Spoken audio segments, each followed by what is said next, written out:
Hello everyone, আসসালামু আলাইকুম। আজকে রান্না করব চিকেন বিরিয়ানি। চিকেন বিরিয়ানি রান্নার জন্য এখানে আমি নিয়েছি পেঁয়াজ কুচি, আস্ত কাঁচামরিচ, টক দই, বিরিয়ানি মশলা, আলু বোখরা, কেওড়া জল, মেন যে ইনগ্রিডিয়েন্টস মুরগির মাংস, গোটা গরম মশলা। এখানে আমি এলাচটা আলাদাভাবে নিয়ে নিই, কারণ বিরিয়ানি মশলায় প্রচুর এলাচ দেওয়া থাকে।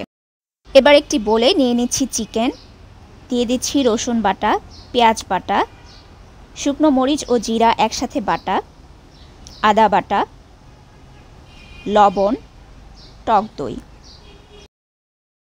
এবার সব কিছু একসাথে ভালোভাবে মেখে আধা ঘন্টার মতো ম্যারিনেশনের জন্য রেখে দেব। এখানে 3 পটের মতো পোলাওয়ের চাল নিয়েছি। চালটাকে ভালো মতো ধুয়ে পানি ঝরানোর জন্য কিছুক্ষণ রেখে দেব। একটি প্যানে নিয়ে নিচ্ছি সরিষার তেল। তেলটা যখন গরম হয়ে যাবে দিয়ে দিব পেঁয়াজ কুচি। পেঁয়াজটাকে কিছুক্ষণ নেড়ে চেড়ে বেরেস্তার মতো লাল করে নেব।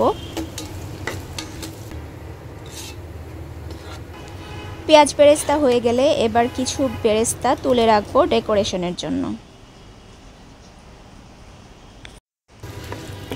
এবার তেলে দিয়ে দিলাম গোটা গরম মশলা, তারপর একটু পেঁয়াজ ও রসুন বাটাও দিয়ে দিলাম।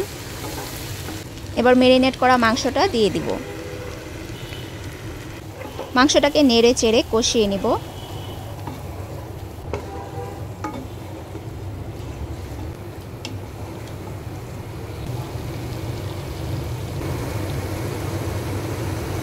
মাংসটাকে এবার একটু ঢেকে দিচ্ছি।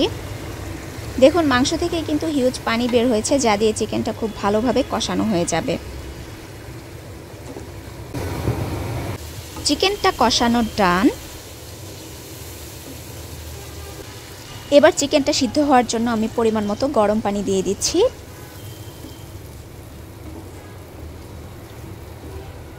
এবার দিয়ে দিব বিরিয়ানি মশলা। আমি আগেই অনেকখানি মশলা অ্যাড করেছি, সেটা শ্যুট হয়নি, তাই এখন আরেকটু মশলা দিয়ে দিলাম। এবার দেখুন ক্লিয়ার কিন্তু দেখা যাচ্ছে চিকেনে অনেকগুলো এলাচি অ্যাড হয়ে গিয়েছে মশলাটা দেওয়ার পর। এবার চিকেনটাকে আরও কিছুক্ষণ নেড়ে চেড়ে পানিটা একটু কমিয়ে নেব। এই তো তেলটা উপরে ভেসে উঠেছে, চিকেনটা অলমোস্ট পারফেক্টলি কুক হয়ে গিয়েছে। এবার মশলা থেকে আমি চিকেনগুলো উঠিয়ে রাখবো।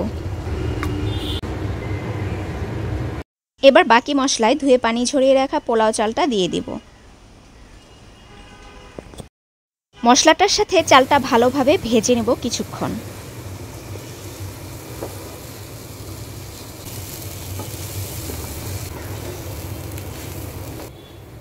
অ্যাড করছি পরিমাণ মতো লবণ,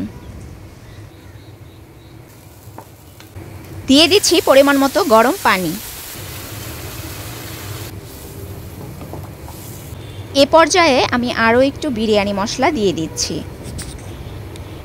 দিয়ে দিচ্ছি টক দই, 8-10টার মতো আস্ত কাঁচামরিচ। এবার দিয়ে দিব সামান্য পরিমাণে গোলাপ জল ও কেওড়া জল।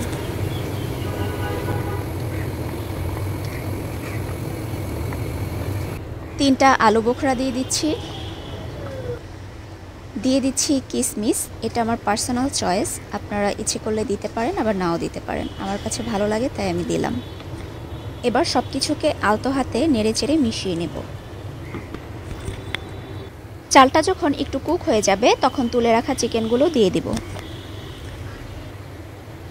চিকেনগুলো নেড়ে চেড়ে চালের সাথে মিশিয়ে নিয়েছি। এবার ঢাকনা দিয়ে ঢেকে দিব। ফাঁকে ফাঁকে ঢাকনা খুলে বিরিয়ানিটা নেড়ে চেড়ে উলটপালট করে দিতে হবে।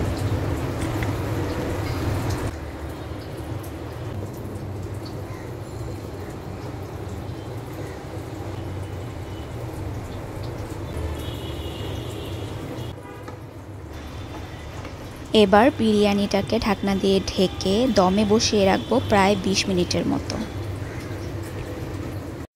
বিরিয়ানি রান্না ডান। এবার উপর দিয়ে আমি আরও কিছু কিশমিশ আর বেরেস্তা দিয়ে ডেকোরেশন করে নিচ্ছি। তৈরি হয়ে গেল ইয়াম্মি চিকেন বিরিয়ানি। রেসিপিটা আপনাদের কাছে কেমন লাগলো অবশ্যই কমেন্ট করে জানাবেন। Thanks for watching. দেখা হবে পরের ভিডিওতে।